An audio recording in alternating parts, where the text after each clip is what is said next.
Hi, I'm Steve Zoller from KMT Enterprises, and I'm here today to show you the latest attachment for the KMT personal ball jig. It's the KMT DoDo scale attachment, and before I show you how it works, I'm going to show you how it assembles. You start out with the KMT personal ball jig, remove the top plate, then take a Phillips screwdriver and remove the two screws that hold the pitch plate in place. You take the beam attachment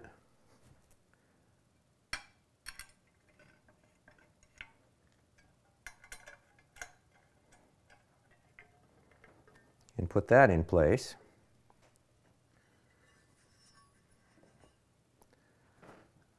Then attach the vertical bar to the beam with two of the Allen screws that come with the kit.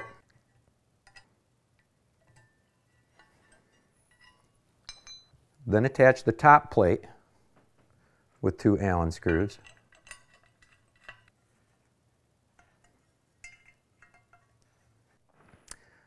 Then take the 3/8 by 5-inch bolt that comes with it and screw that in to the beam from the bottom so that it's sticking out the top. Then attach the bearing holders with the same thumb screws that came with the ball jig. Then attach the two bearings to the top horizontal bar just by pressing them in place. Then set the whole thing in place on top of the ball jig. Put the slide weight in place on the beam, and you're ready to get started.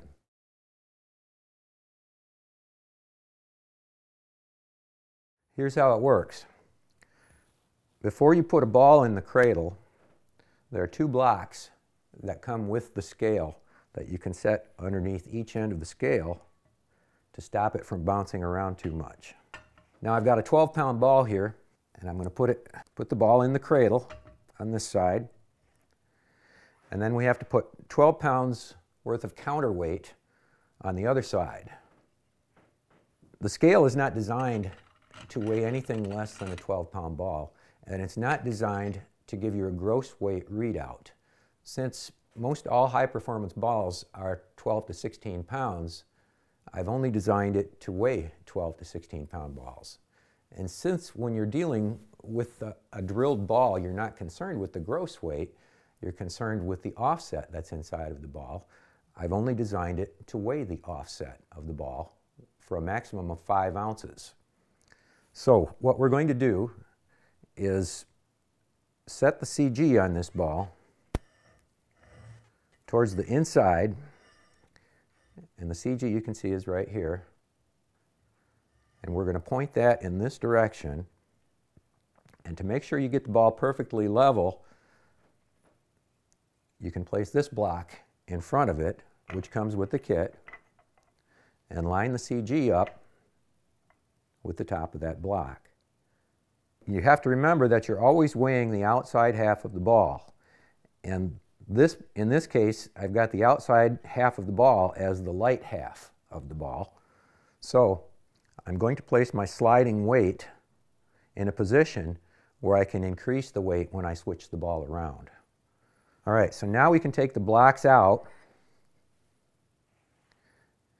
and what we have to do is balance the scale so that this bubble is right in between the two lines. And as you can see, we've got a little bit too much weight on this side, so we need to add washers on this side until the scale balances.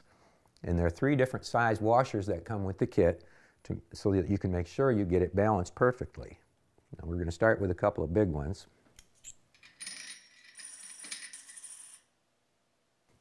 Okay, it looks like we need a little bit more here, so we're going to add some of the smallest washers. Okay, it looks like we still need just a little bit more here. That looks just about perfect. All right, now that we've got the scale level, what we need to do is flip the ball around 180 degrees and weigh the other half of the ball. So what we will do slide this block back underneath here a minute so the ball doesn't flop around too much. Put the block on this side of the ball and line the CG up with the top of the block again.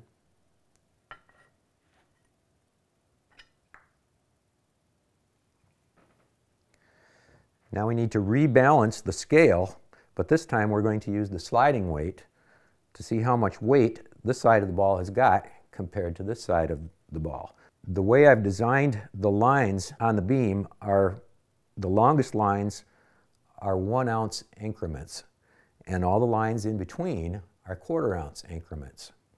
Since there are no numbers on the lines, because you can start on any line that you want to start on, what I've done on this particular model is I've taken a colored pencil and just colored in the 1 ounce marks so you can keep track of where you were. And we're starting on the purple line here, and we're just going to slide the weight over.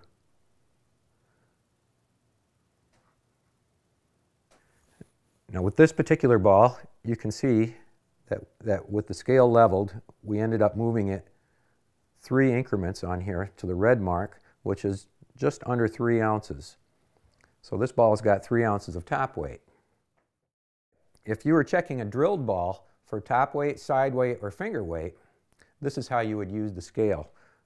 Let's put some blocks under here first so this doesn't flop around. And then let's take the ball that we've got here and let's set this up as if it were drilled. And let's say that we were going to set it up like this.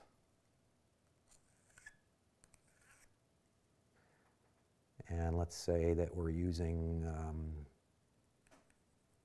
this as the center of your grip, and this for your fingers, and this for your thumb. So you've got your thumb here, finger here, and a finger here. Now what you would do is put the ball back in the scale like so. Now let's say we're going to weigh for side weight. Okay, what you want to do is take your block again, set the other block underneath here so it doesn't bounce around, and you can line the center of your grip up by using the span ruler that came with the ball jig and the block that comes with the scale until the center of the grip lines up with the top of the span ruler. Then you know you've got it centered in the jig the way it's supposed to be. And then what you're going to do is set the sliding weight exactly on one of the marks, and you can choose any mark you want. We'll just leave it set here on the red one. Level the scale again with the ball in this position, then flip the ball around 180 degrees.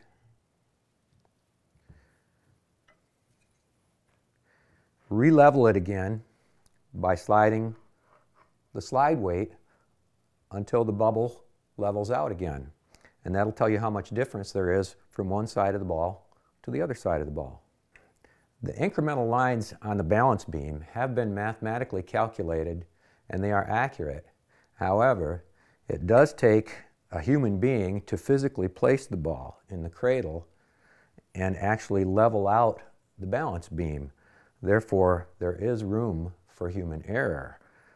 I would caution you, especially if you're a novice driller, not to run your tolerances too close to the maximum allowed limit that is allowed by USBC.